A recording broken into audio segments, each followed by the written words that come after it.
Doctor, you talked about food a little bit, raw food, and how important that is. I'm not sure what the percentages are, but most people have microwave ovens in their house and cook a lot of food that way. Is that good? It's the best way to kill yourself really, really fast. You can even do a test. Microwave water, let it go cold so you don't think the heat did it. And you have your flower pots, 2 flower pots with the same flower, bought at the same shop. And one you water with regular water, and the other you water with microwave water. The one you water with microwave water is dead in 3 to 7 days. Dead. Not minusculely growing. No, it's done. Then the military started to, for reasons to get food faster warmed up for our military, they tried microwaved food. After 3 days, they had to stop because everybody was throwing up, dizzy and nauseous. The microwave is basically destroying every food value that's in the food and turning it into a toxin. So everything out of the microwave is highly toxic. And the food value is completely zero. So it doesn't really matter if you have a bowl of vegetable soup that you warm up in the microwave oven or if you eat cardboard.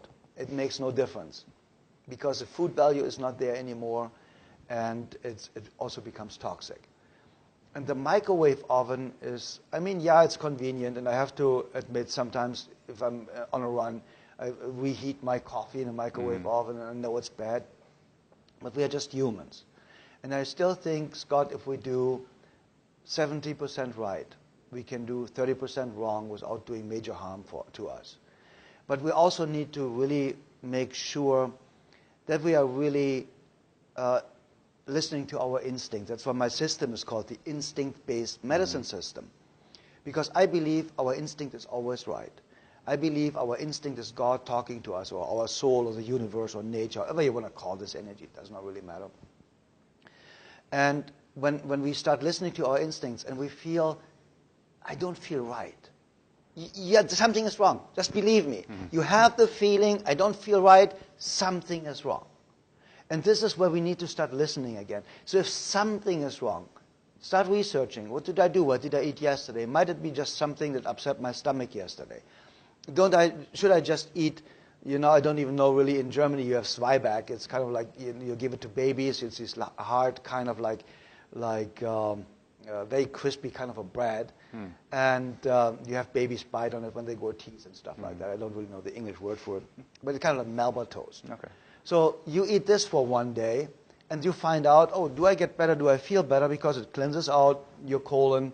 It helps you. You have some fiber-rich food, whatever. And you just have a lot of water that day. And in 90% of the cases, that cures the problem. But always grabbing a pill because something is wrong just covers the symptom, and you will never find out the root cause because my instinct-based medicine system is only about the root cause. We do not treat disease. We do not treat illness. We do not treat the patient. We are just identifying the root cause and helping the person to eliminate the root cause. And the symptoms just fall off. But if you cover it with medication, let's say for spinal problems, you can have headaches. There can be, from your spine, a misalignment of your spine. You can have eaten something really bad yesterday, and the toxins that your colon is producing or digestive tract giving you the headache. You can have a lot of stress. You can get a headache from that. Your muscles might be tight and there's no oxygen in your brain. So there are hundreds of possible reasons for you to have a headache. So if you just take a headache pill and the pain goes away, at least you believe it's gone away. It's not really gone away. You just believe it is.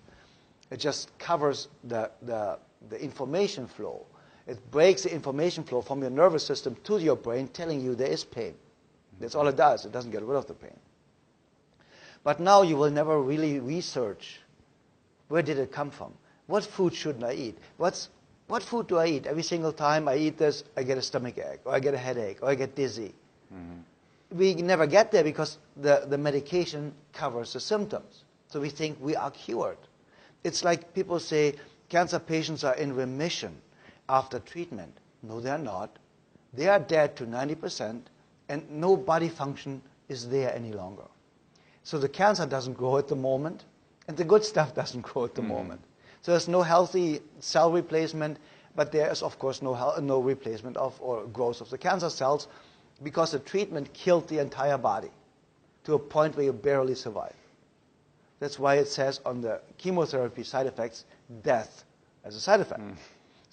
So many people die because they miss the spot where they kill the patient to a point where they're still staying alive.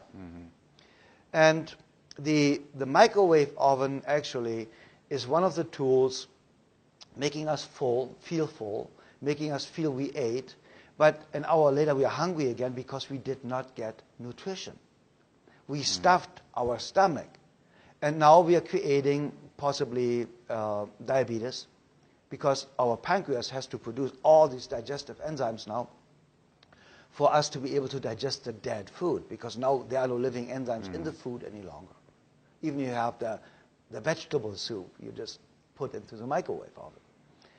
And that's one of the main reasons also for diabetes. So the microwave oven could be one of the main reasons for diabetes, because we cannot digest what we eat. And I mean, eventually the body gets rid of it, but it's a huge effort for the body to get rid of microwave food. So basically, Scott, the microwave oven is not something we should use. I mean, in an emergency situation, once in a while, I don't really think it does a big harm to us. But if I would not feel right, I would not do one single thing wrong, I would be fanatic about drinking a gallon of water a day with half a teaspoon of pink salt in it. I would be fanatic in a raw food diet. I would juice like crazy. You know, and people don't understand you can really detoxify your system with apple, carrot, celery juice in the morning, freshly made, of course, 1/3 each. If you're really highly toxic, you really get diarrhea. And people think it's a bad thing. No, it's not. You are so toxic that the body is using the first opportunity to get rid of the toxins in an instant. It's just flushing you out. So it just tells you how toxic you are. And that, Scott, is something that is really unbelievably phenomenal, that you can ruin your body for 30, 40 years. And you do for a couple of weeks the right thing, and we are healthy again. This is so phenomenal. My message of hope, you know, people say, you give people hope. Yeah, I give people hope because I know, I have seen it happen. I have seen people coming into my office saying, I have 3 months to live, 6 months to live, 9 months to live. My own mother had 6 months to live with hepatitis C, liver cirrhosis, and liver cancer in a terminal state. 6 months to live 42 years ago. And as you know, my mom is still alive today and the healthiest person in the world. And I can tell you that because I've seen it. The most important part is you need to talk to people that are producing results or produced results on a consistent basis. Never talk to somebody like a economy professor that never made $1 million in his life teaching you in university how to be rich. That's absurd. You know, I spent more money in a year in restaurant tips than they make. So this guy wants to tell me how to make money? No. I made the money before, from coming from starvation, from coming from a family from refugees after the Second World War. And I knew what it means to have nothing to eat, because there were days where we had nothing to eat. So I made my success. I made my money. I wrote 19 best-selling books. If you want to write a best-selling book, talk to me. I wrote 19 of these.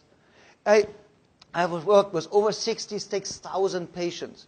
If you want to know how to work with patients, ask me.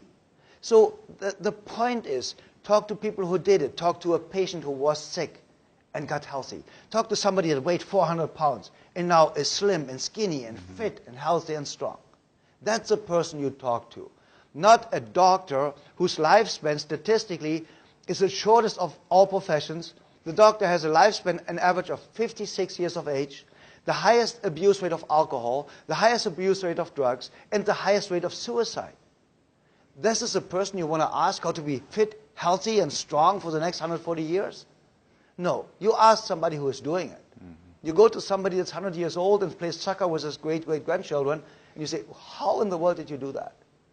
And that makes a difference. So we need to talk to people that have done it before and that are producing results. And to conclude this, stay away from the microwave oven. And if you have children, throw the microwave oven out of the window, because they are microwaving everything and they are killing themselves.